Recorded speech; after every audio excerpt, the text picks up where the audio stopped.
How to be happy. Okay, happiness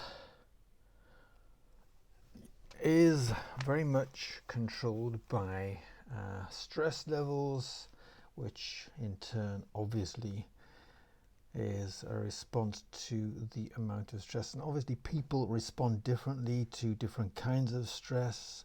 People respond differently to a bit wonky.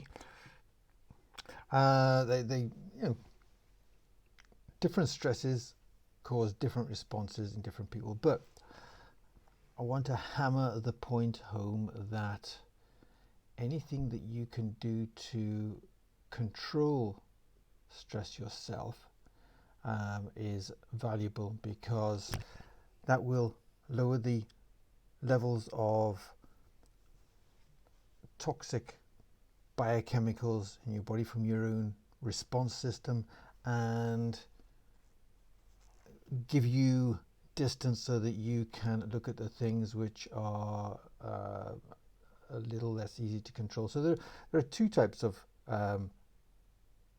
responses. There are things you can control and the things that you can't control. So I'm going to look first of all at things that you can't control. This is being a bit strange. Usually, okay, your income from your job. If you can get a pay rise, normally these things are negotiated once, maybe twice a year. Your family, except by avoidance. So if there are people in your family who are major cause of stress through, say, narcissism or bullying or whatever, depending on your proximity to them, do they live in the same place as you? Are they people who you are forced to spend some time with at maybe Thanksgiving, if that's part of your culture, Christmas, family gatherings, weddings, funerals, etc., etc., etc. Can you distance yourself from them? The environment where you live, are you on top of a busy main road? Is there a lot of traffic going by all the time, causing stress through rumbling and noise? Difficult to do anything about the actual traffic, but obviously you can do something to minimize the effect of the noise on you by maybe wearing earplugs or using white noise. Noisy neighbours, again, very difficult if you've got people who are rowing. I've got people nearby who seem to have massive arguments. I say nearby, I'm not talking about my next door neighbours, they're great on both sides, but maybe 4, 5, 6 doors away, it spills into the street and they're effing and blinding at each other. I find it comical, to be honest, but I could imagine it could cause a lot of distress for some people. When you go out, do you eat and drink excessively? These take a toll on your system because they just do. It's called excessive eating because it's not. It does affect your system. Do you watch a lot of toxic TV? In Britain, there's a program on BBC called EastEnders, which, as far as I'm concerned, is synonymous with self-induced stress, really. My friend calls it wall-to-wall misery. Everybody's always having arguments, or people are getting, I don't know. I'm proud to say I've never watched an episode because just from the trailers that were on, I thought, oh, I really don't want to watch that. But everybody who watches it, who I overhear their conversations when I was in the workplace, I would overhear their conversations and I thought, oh, I really, really don't want to watch that. Adrenaline kind of shoot 'em up games.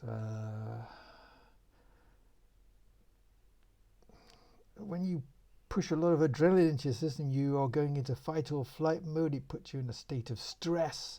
You are trying to cope with an emergency situation, and if you do this for several hours every single day, that's not going to have a great effect on your body. Is an ecosystem, and it's going to have a not such good effect on it.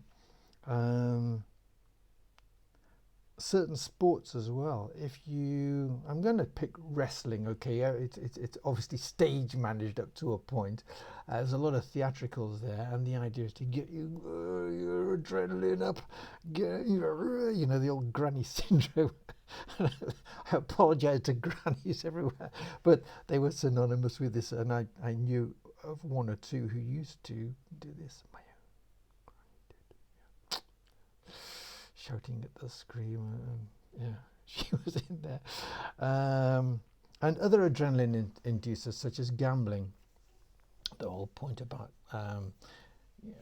gambling, yeah, when it's fun, stop. Is it ever fun? I don't know. The excitement is caused by adrenaline. Your phone.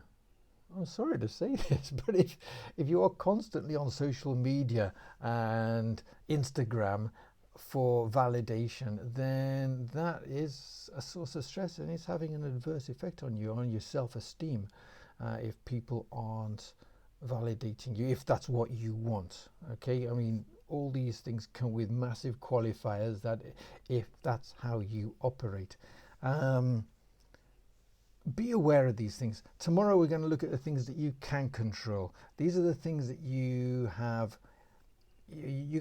Well, I don't know. I suppose you could turn your phone off, but all the other things you can control up to a point. But stuff like where you work or whatever, unless you get another job, one that you're absolutely suited for. If you were in a job that you absolutely hate, all these things are difficult to manage. Easier said than done stuff. Let's put it like that. Not impossible, nothing is impossible, hopefully, but easier said than done. But tomorrow will be easier done than said, maybe. We're going to look at that. Okay, right, 7 minutes. I do rabbit on, don't I? Sorry, okay, like and subscribe if you think this would be useful, getting other people informed about the presence of this channel, because I think if everybody's stress levels came down, Humphrey Bogart used to say this in the 1930s, and the world is 3 whiskies behind, because he thought everybody was stressed, and we've become more stressed since then. So if you think it would help to get the word out, then do me, do you, do everybody on the planet a favor, like and subscribe, and the notifications, although I'll notify you right now. It's going to be one of these every day for at least a year, because it's the orbit challenge. So we orbit the sun. Okay, let's see what we can do to lower our stress in 12 months. Bye.